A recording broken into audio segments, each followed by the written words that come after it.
Oi, gente, tudo bem? Hoje vamos falar sobre um assunto aqui no Portal Sou Agro que tem se tornado pauta cada vez mais recorrente no agronegócio, que é a redução na emissão de gases de efeito estufa. E nós conversamos com um representante.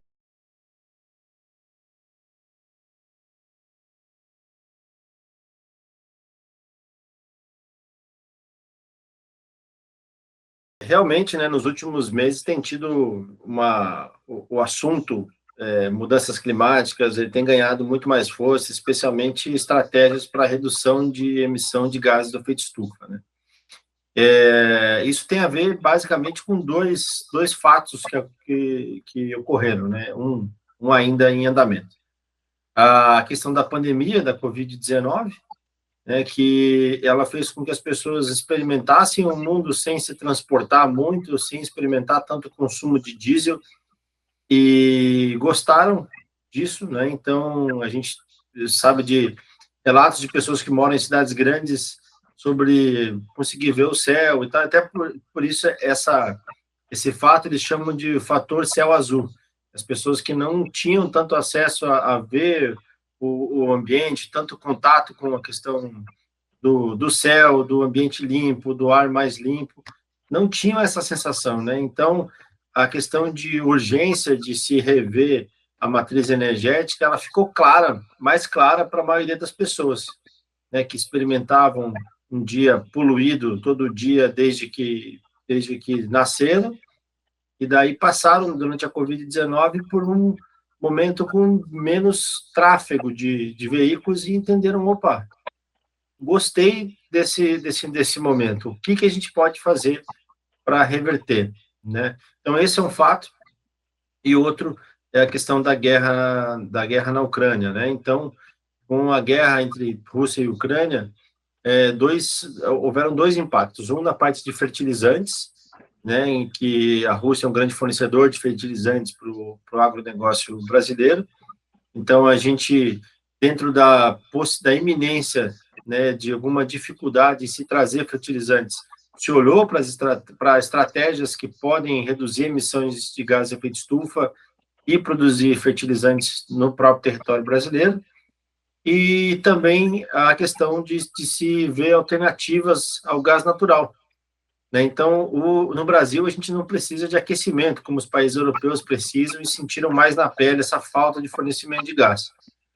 Só que a gente entrou, né, nessa onda global para aumentar a nossa competitividade. Então, essa reflexão quanto à matriz energética veio, né, para o Brasil também, que é um país que tem muitas possibilidades em diversificação da sua matriz. Então, isso foi um fato bastante positivo. Então, a esses dois fatos aí, eu atribuo essa urgência. Felipe, a gente percebe, trazendo para o nosso agronegócio, né, que muito pode ser feito para auxiliar nisso. Inclusive, o Brasil participa aí de um acordo para essa diminuição. E no agronegócio, como que você vê isso? Logicamente que as indústrias, tudo mais, mas assim, trazendo para o agro, a gente já vê essa integração lavoura-pecuária, né, lavoura-pecuária Uhum. e tudo mais, mas a gente tem muitas outras possibilidades. Queria que você falasse um pouquinho disso para a gente, trazendo para o agronegócio. Tá. Quando a gente fala do biogás e seu impacto no agronegócio, ele consegue atingir em duas frentes, né? A gente tem dois produtos no biogás, né? Só lembrando, o biogás a gente produz processando resíduo orgânico, né? E a gente tem duas saídas. Uma saída em gás, que é o biogás, que tem um conteúdo energético em metano, e a gente tem o digestato, que é esse efluente líquido, que ele tem alto valor agronômico. Então, ele tem baixa concentração de matéria orgânica, mas tem alta concentração de nitrogênio e fósforo. O Brasil compra a maior parte do nitrogênio e de fósforo consumido no Brasil, no país. Só que a gente está produzindo nitrogênio e fósforo todo dia. Então, para o agronegócio, existe essa possibilidade vinculada ao digestato, né, de se estabelecer uma rota de valorização do digestato e de aplicação cuidadosa do digestato, né? Então, os processos de fertirrigação, eles devem ter recomendação agronômica e dá para se trabalhar muito forte a economia circular e evitar custos importantes quando se faz o uso do digestato como um biofertilizante. E tem o biogás, que ele pode ser usado para, basicamente, tem 3 aplicações térmicas, né? A energia elétrica, a energia térmica e o biometano, que pode ser utilizado como um combustível, né? Hoje a gente já tem fornecedores no Brasil, como a New Holland, com um trator a biometano, a gente tem caminhões a biometano, a gente tem ônibus a biometano, então a gente tem carros a biometano, então a gente tem veículos que podem utilizar esse biometano.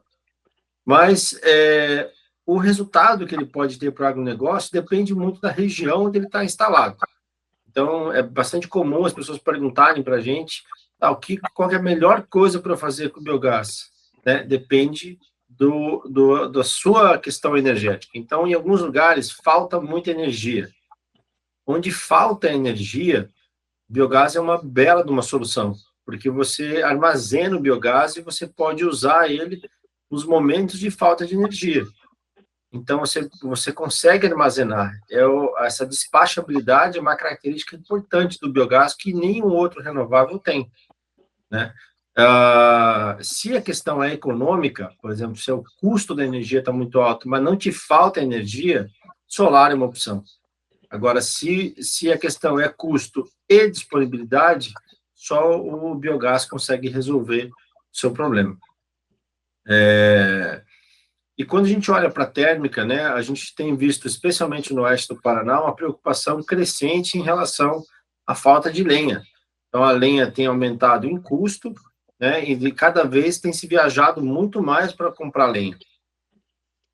Então, o biogás sendo usado para aplicações térmicas reduz o consumo de lenha. Ele é usado de forma associada. Então, é bem comum no oeste do Paraná e no noroeste do estado do Paraná a gente vê fecularias, amidonarias utilizando o biogás como fonte térmica aí numa proporção de 70%, 80%, economizando bastante no consumo de lenha.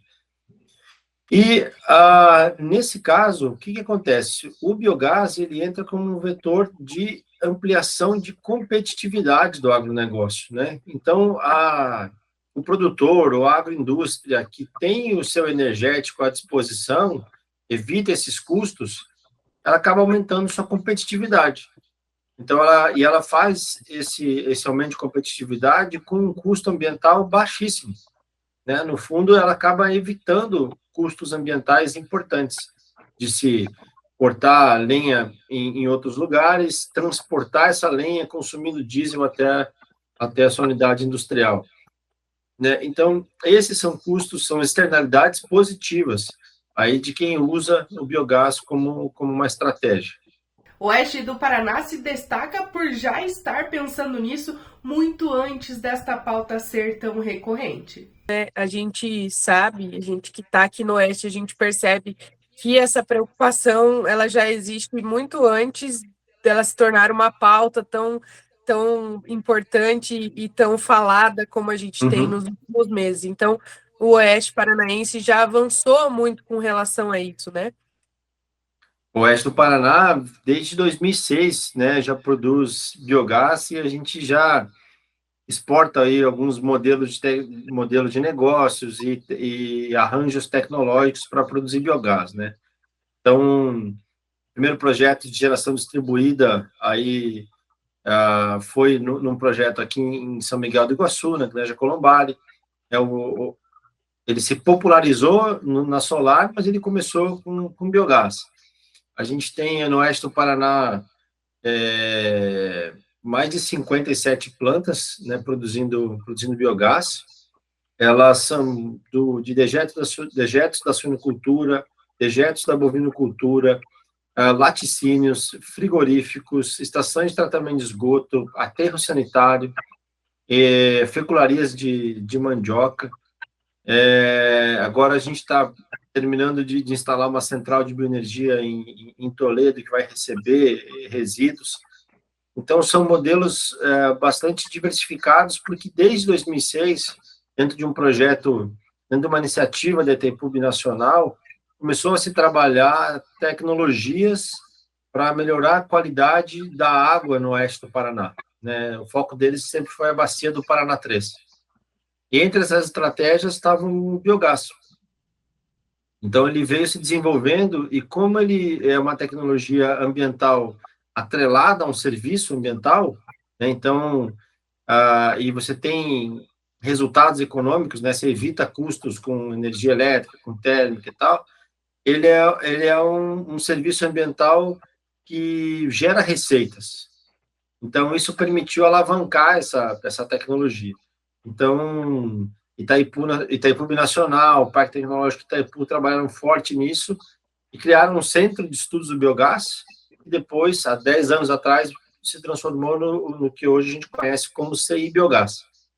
Então, que é um centro de tecnologia que leva biogás, tecnologias do biogás, dá suporte a tomar decisão, treinamentos, laboratório, para o Brasil inteiro.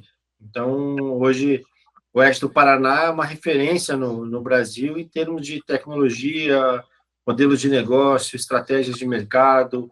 A gente testou muitas coisas aqui no Oeste do Paraná, então muita coisa que a gente vê acontecendo no Brasil inteiro começou por aqui, né? Então, a gente tem bastante orgulho do que o Oeste do Paraná faz pelo biogás, aí o quanto que ele consegue ser exportador, né? Exportador para o resto do Brasil, né? Consegue levar boas tecnologias para o Brasil inteiro.